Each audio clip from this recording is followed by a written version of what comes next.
اعوذ باللہ من الشیطان الرجیم بسم اللہ الرحمن الرحیم اللہم صلی علی محمد و آل محمد۔ حج اسلام کے متعلق گفتگو میں ہماری بحث اور ہماری گفتگو یہاں تک پہنچی کہ وہ انسان جو اپنے حج تمتع کو انجام دے رہا ہے وہ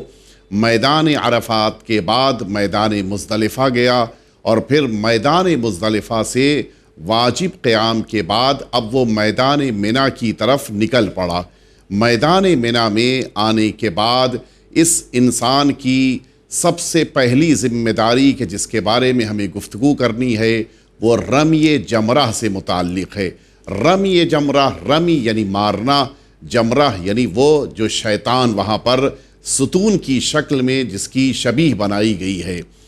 رمی جمرہ انسان پر واجب ہے، اور عید کا دن آ چکا ہے 10 ذی الحجہ کو۔ اسے سب سے پہلے آج سب سے بڑے شیطان کو پتھر مارنا ہے۔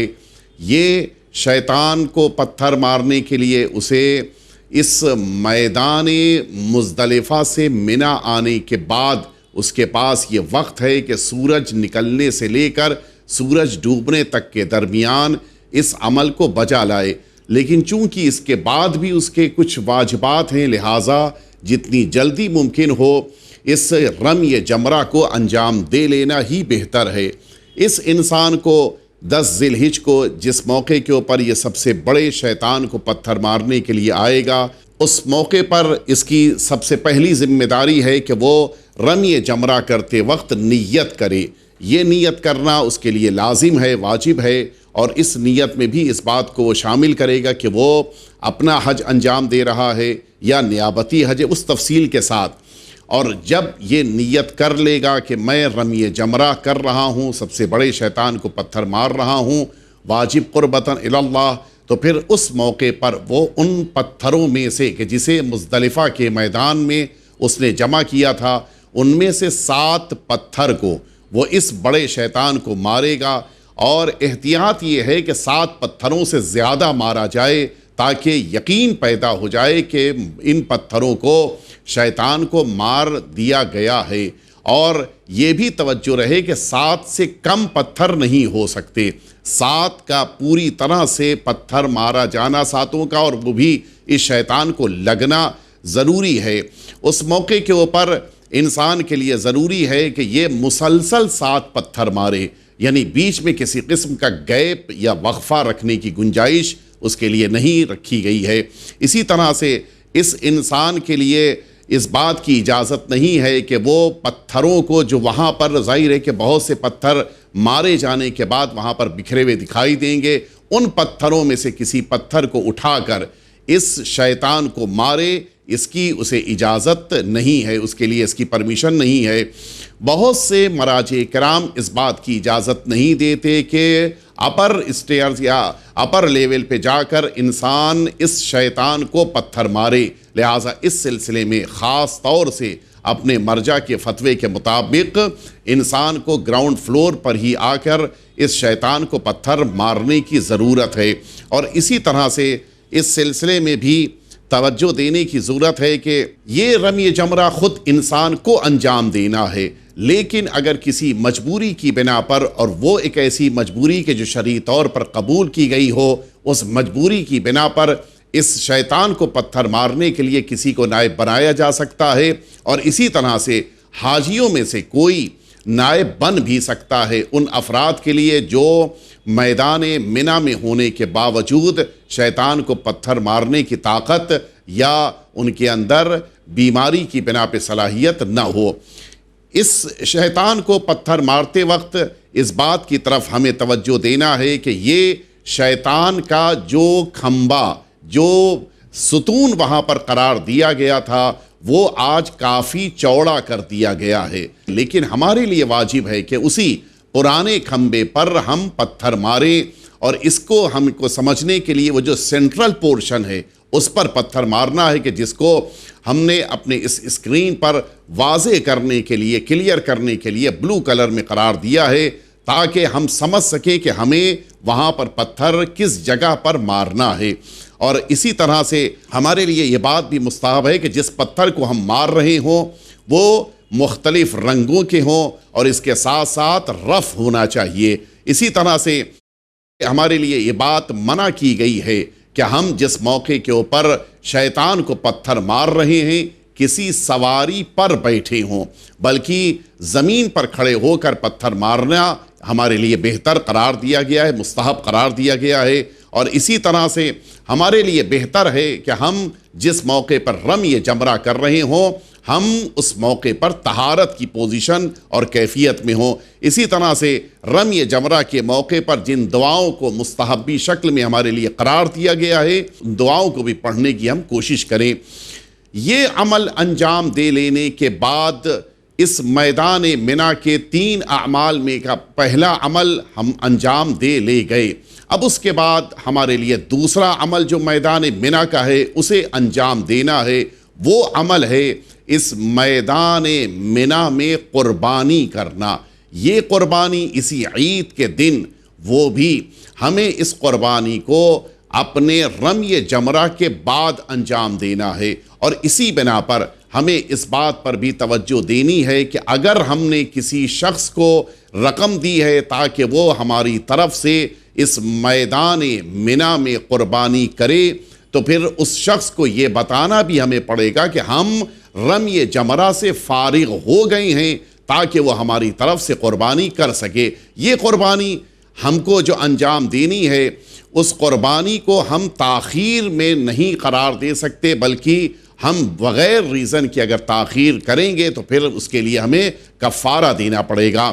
یہ جو انسان قربانی کر رہا ہے، جیسا کہ ابھی میری بات سے واضح ہو گئی ہوگی بات، کہ انسان کسی کو اس سلسلے میں نائب قرار دے سکتا ہے، اور معمولاً ہوتا بھی یہی ہے کہ ایک شخص کئی لوگوں کی طرف سے جا کر میدان منی میں قربانی دیتا ہے، اور اس کے لیے ضروری ہے کہ یہ میدان منی ہی کے اندر قربانی کی جائے، وہاں تک کہ جہاں تک ہمارے لیے ممکن ہے۔ میدان منی کے باہر کی قربانی عام شکل میں اجازت اس کی نہیں دی گئی ہے، سوائے کہ مجبوری پیدا ہو جائے۔ وہ جانور کہ جن کو قربانی کے طور پر اس میدان منی میں قربان کیا جانا ہے، ان قربانیوں میں 3 طرح کے جانوروں کا ذکر وارد ہوا ہے کہ جن میں ایک وہ اونٹ کہ جس کی عمر 5 سال مکمل ہو چکی ہو اور وہ 6 سال میں داخل ہو چکا ہو۔ اس کے بعد دوسرے مرحلے میں اس بھینس کو ہمارے لیے قرار دیا گیا ہے یا اس کے جیسا جانور کہ جو 2 سال مکمل کر چکا ہو اور تیسرے سال میں داخل ہو چکا ہو۔ تیسرے مرحلے میں ہمارے لیے بھیڑ قرار دیا گیا ہے کہ جس کے لیے بہتر یہ قرار دیا گیا ہے کہ وہ پہلا سال مکمل کر چکا ہو اور دوسرے سال میں داخل ہو چکا ہو، یہ احتیاط کی بنا پر ہے۔ ہمارے لیے یہ جو تقسیم بندی کرنے کی ضرورت ہے کہ یہ قربانی کا جانور کہ جسے ہم نے میدان منی میں قربان کیا ہے، اگر ہمارے لیے پاسبل ہو، کہ نارملی لوگوں کے لیے پاسبل نہیں ہوتا لیکن پھر بھی بہت سے ایسے افراد ہیں بقیہ ممالک سے آنے والے کہ جن کے لیے یہ ممکن ہوتا ہے، اگر ان کے لیے پاسبل ہو تو اس قربانی کے جانور کے گوشت کو 3 پارٹ کرتے ہوئے انہیں 3 حصوں میں قرار دے کر ان کا استعمال کیا جائے، جن میں سے ایک پارٹ غریبوں کے لیے قرار دیا جائے، فقیروں کے لیے قرار دیا جائے، دوسرا پارٹ مؤمنین کے لیے قرار دیا جائے، اور تیسرا حصہ انسان اپنے لیے قرار دیتے ہوئے خود اس کو استعمال کرے۔ اس کا بہت زیادہ استحباب روایتوں میں ذکر کیا گیا ہے۔ یہ عمل یعنی قربانی کا عمل انجام دے لینے کے بعد اب میدان منی کا تیسرا واجب عمل ہمارے لیے سامنے آتا ہے، وہ حلق یا تقصیر ہے۔ حلق جیسے کہ پہلے بھی ذکر آیا تھا یعنی اپنے سر کے بال کو اتار دینا، تقصیر یعنی انسان کا بالوں یا ناخنوں میں سے کسی کا چھوٹا کر دینا۔ یہ 2 چیزیں کہ جن میں ظاہر ہے کہ یہ بات بالکل واضح ہے کہ حلق کرنا خواتین کے لیے نہیں ہے بلکہ ان کی ذمہ داری ہے کہ وہ صرف اور صرف اپنے بال یا ناخن کو چھوٹے کریں، لیکن ایسے موقع پر جب حلق یا تقصیر ہو رہی ہو ایسے موقع پر نیت ضروری ہے، بالکل واضح شکل میں نیت کے ساتھ اسے انجام دیا جائے۔ تقصیر جیسا کہ واضح کیا گیا کہ انسان اس موقع پر جب یہ تقصیر کرنا چاہے، سر کے بال، داڑھی کے بال یا مونچھ میں سے کسی ایک کو بھی اگر وہ چھوٹا کر دے تو پھر یہ تقصیر ہو جائے گی، یا اپنے پیروں یا ہاتھوں کے ناخونوں میں سے کسی ایک ناخون کو بھی کاٹ دے گا، تقصیر ہو جائے گی۔ یہ جو انسان انجام دے رہا ہے عمل، اگر وہ انسان یعنی مرد پہلے سال حج کرنے کے لیے، پہلی بار زندگی میں حج کرنے کے لیے گیا ہے، تو احتیاط واجب یہ ہے کہ وہ اپنے سر کے سارے بال اتار کے حلق کروا دے۔ اسی طرح سے جیسا پہلے اوپر عرض کیا کہ خواتین کے لیے صرف اور صرف تقصیر کی اجازت ہے، انہیں حلق کی اجازت نہیں ہے، اور یہ انسان حلق یا تقصیر رمی کرنے یعنی شیطان کو مارنے اور قربانی دے دینے کے بعد کا عمل ہے۔ گویا یہ بھی ایک طرح کا قربانی کا جذبہ ہے کہ جو انسان اللہ کے حکم کی بنا پہ انجام دیتا ہے اور یہ اعلان کرتا ہے کہ پروردگار تو نے چونکہ ہم پر یہ لازم کیا ہے، لہٰذا ہم اپنے سر کے بال کے جو ہم اپنے لیے زینت سمجھتے ہیں اس کو اتار کر اس قربانی کو تیری بارگاہ میں پیش کر رہے ہیں۔ وہ انسان کہ جو اس میدان منی میں یہ چاہتا ہے کہ دوسرے کے سر کے بال کو کاٹ کر اسے اس واجب عمل کے انجام دینے کے ذریعے سے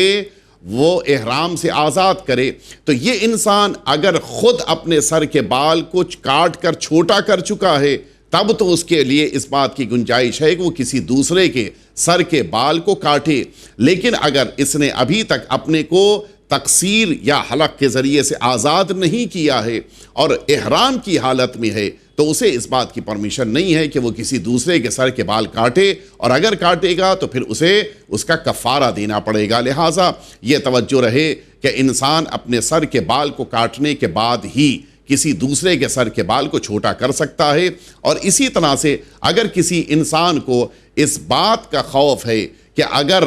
سر کے بال منڈائے جائیں، سر کے بال اتارے جائیں تو زخم ہو جائے گا، خون بہنے لگے گا، تو پھر اس کے لیے پہلی ذمہ داری ہے کہ وہ سر کے بال کو چھوٹا کرے، اور بال کے چھوٹا ہو جانے کے بعد پھر وہ حلق کی طرف بڑھے کہ اگر خون بہے تو کم از کم احرام سے آزاد ہو جانے کے بعد اس کے سر کا خون بہنا تھوڑا بہت ہی صحیح شروع ہو۔ اس حلق یا تقصیر کے دوران اس بات پر ہمیں توجہ دینی ہے کہ ہمارا یہ عمل اس میدان منی ہی میں انجام پائے، ایسا نہ ہو کہ میدان منی سے باہر نکل جائیں اور ہم یہ حلق و تقصیر نہ انجام دے پائیں، بلکہ میدان منی ہی میں اور اسی کی باؤنڈری ہی میں رہتے ہوئے ہم حلق یا تقصیر کو بجا لائیں۔ اور اسی طرح سے وہ انسان کہ جو اب اس حلق یا تقصیر کو انجام دے چکا ہے، وہ انسان اب احرام سے آزاد ہو گیا، یعنی وہ 24 چیزیں جو اس پر حرام کر دی گئی تھیں احرام کے پہن لینے کی بنا پر، ان 24 چیزوں کو اس کے لیے حلال کر دیا گیا ہے، سوا 3 چیزوں کے، یعنی 3 چیزیں ابھی بھی باقی ہیں کہ جو اس کے لیے آلریڈی حرام ہیں اور ان کو وہ انجام نہیں دے سکتا، کہ جن میں سب سے پہلی چیز وہ لذت کا حاصل کرنا کہ جو شوہر اور زوجہ کے درمیان ہو، یہ لذت کا حاصل کرنا ابھی بھی اس کے لیے حلال نہیں ہوا ہے، ابھی کچھ مرحلے گزرنے کے بعد اس کے لیے حلال ہوگا۔ اسی طرح سے خوشبو کا استعمال بھی اس کے لیے ابھی حلال نہیں ہوا ہے، اور اسی طرح سے اس کے لیے جانوروں کا شکار کرنا بھی حلال نہیں کیا گیا ہے۔ یہ 3 عمل باقی رہ جاتے ہیں کہ جو ابھی بھی آلریڈی اس کے لیے منع ہیں، بقیہ سارے جو اعمال یعنی 21 عدد 24 میں سے تھے وہ سب اس کے لیے حلال ہو چکے ہیں اور ان کو انجام دے سکتا ہے۔ یہ احرام کے اتر جانے کے بعد اب یہ انسان میدان منی میں ہے، اور اس میدان منی میں اس انسان کو کوئی اور عمل واجب نہیں انجام دینا ہے سوا یہ کہ اس کو میدان منی میں آج کی شب کو واجب شکل میں بسر کرنا ہے، لیکن اس واجب شکل میں اس میدان منی میں قیام پذیر رہنے کے ساتھ ساتھ اس کو اس بات کی اجازت ہے کہ وہ اگر چاہے تو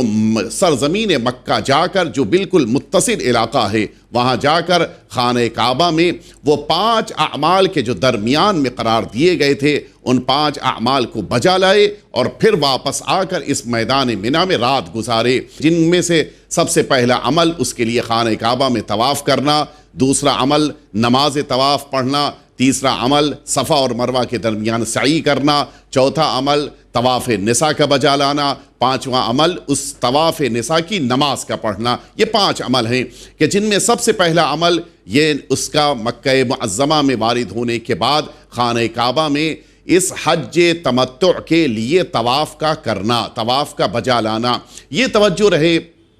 اس سے پہلے جو طواف اس نے انجام دیا تھا وہ طواف عمرہ تمتع کا تھا۔ اب جو طواف بجا لانے کے لیے وہ خانہ کعبہ میں آیا ہے، یہ طواف اس کے حج تمتع کا طواف ہے۔ اس طواف کو، جس طواف کو اس نے عمرہ تمتع میں انجام دیا تھا وہ احرام کے ساتھ تھا، لیکن یہ طواف اب بغیر احرام کے خانہ کعبہ میں اس کو انجام دینا ہے۔ لیکن وہی طریقہ کہ جو طریقہ کار اور جو شرطیں اور جو اس کی شقیں، جو صورتیں وہاں پر عمرہ تمتع کے لیے بیان کی گئی تھی کہ طہارت کے ساتھ ہونا چاہیے اور کس طرح سے اس کو اپنے ان طواف کے دوران چکر کا خیال کرنا ہے، وہ ساری چیزیں یہاں بھی اس کو اپنے ذہن میں رکھتے ہوئے، بس فرق یہ ہے کہ نیت کا فرق ہوگا۔ اس نیت کے فرق کے ساتھ اس حج تمتع کے عمرے کو وہ انجام دے گا،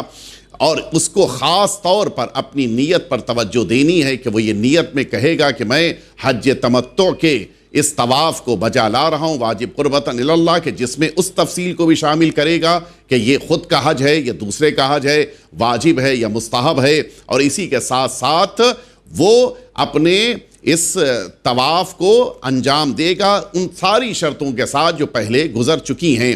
اور جیسا کہ ابھی آپ کی خدمت میں عرض کیا گیا کہ یہ انسان آیا ہے اسی دن، یعنی عید کے دن آیا ہے مکہ معظمہ، اور یہ اس طواف کو اور باقی 4 اعمال کو، مجموعی طور پہ 5 اعمال کو انجام دے رہا ہے۔ اگر یہ انسان نہ چاہے اور اس کے اندر ہمت اور طاقت نہ ہو تو یہ ضروری نہیں ہے کہ منی سے مکے میں آ کر اسے بجا لائے، جبکہ یہ 12 تاریخ کو اس منی کے میدان سے نکل کے، یعنی عید کے 2 دن بعد جب یہ منی کے میدان سے نکل کر مکہ معظمہ آ جائے گا تو اب اسے اختیار ہے کہ مکے آ جانے کے بعد سے لے کر اس مہینے جو ذی الحجہ کا مہینہ ہے اس کی آخری تاریخ تک جب بھی چاہے اس واجب عمل کو، جو اس کے لیے اس حج تمتع کے 5 آخری عمل ہیں، وہ کبھی بھی انجام دے سکتا ہے۔ لیکن ذہن میں رہے کہ ان کو انجام دینا اس لیے اس کے لیے جلدی ضروری ہے تاکہ وہ چیزیں جو اس کے لیے ابھی تک حرام تھیں ان کو اپنے لیے وہ حلال قرار دے سکے۔ یہ انسان خانہ کعبہ میں اس طواف کو مکمل کر لینے کے بعد ٹھیک اسی طرح جس طرح سے عمرہ تمتع میں اس کے لیے 2 رکعت نماز طواف کی واجب ہوئی تھی،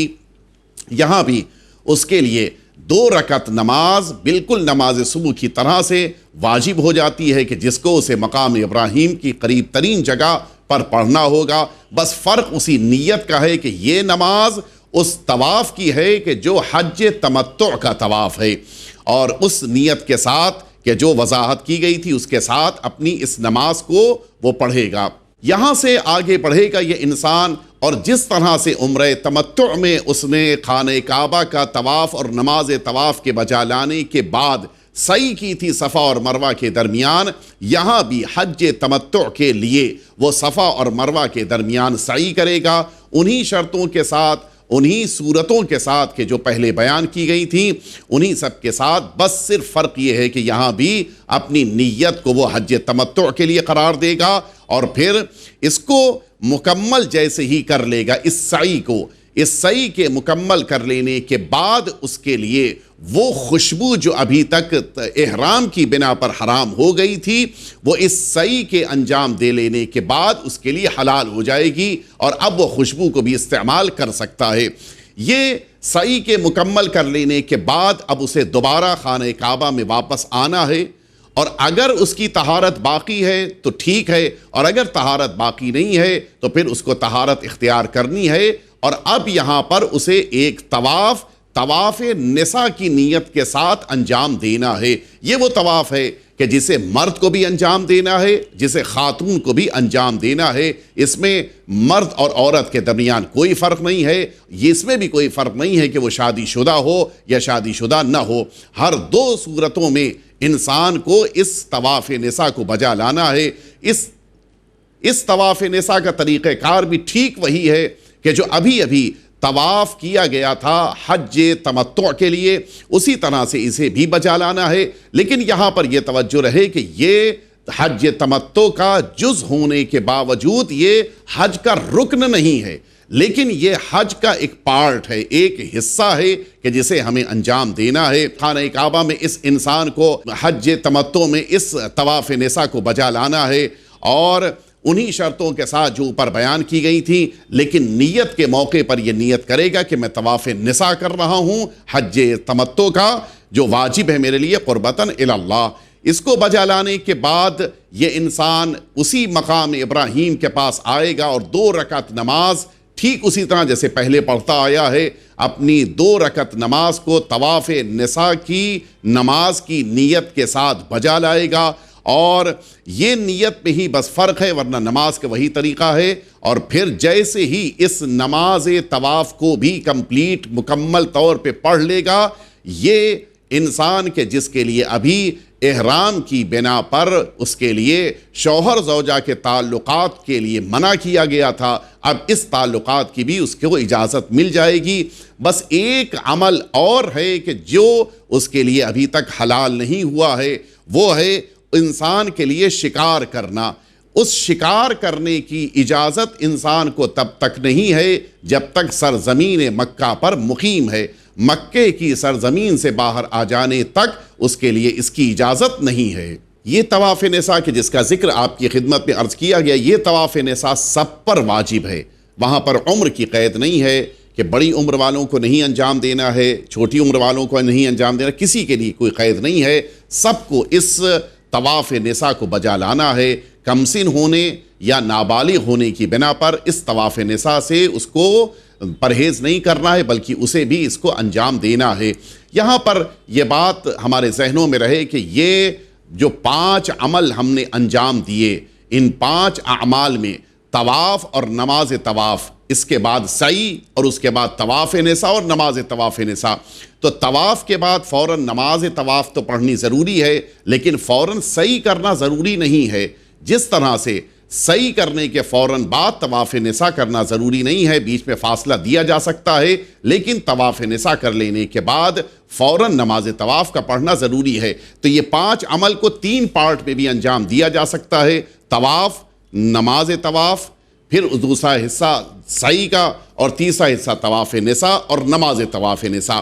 البتہ اگر ایک ساتھ میں ہو تو ظاہر ہے کہ انسان کے لیے بہتر رہے گا کہ وہ جو چیز اس کے لیے حلال کی جانی تھی وہ اس کے لیے حلال ہو جائے گی۔ اسی طرح سے اس انسان کو اس بات کی بھی اجازت ہے کہ یہ انسان یہ عمل چاہے تو 10 تاریخ جو عید کا دن ہے اس دن مکہ معظمہ میں آ کر بجا لائے، یا پھر اس کو اس بات کی اجازت ہے کہ 10 کو نہ آئے، وہ 11 ذی الحجہ یعنی عید کا اگلا دن، اس دن میدان منی کے واجب عمل کو انجام دینے کے بعد وہ آئے مکہ معظمہ، اور ان 5 اعمال کو یا 5 میں سے 2 کو یا 5 میں سے جتنے بھی عمل اس کے لیے ممکن ہو 3 پارٹ کر کے انہیں بجا لائے،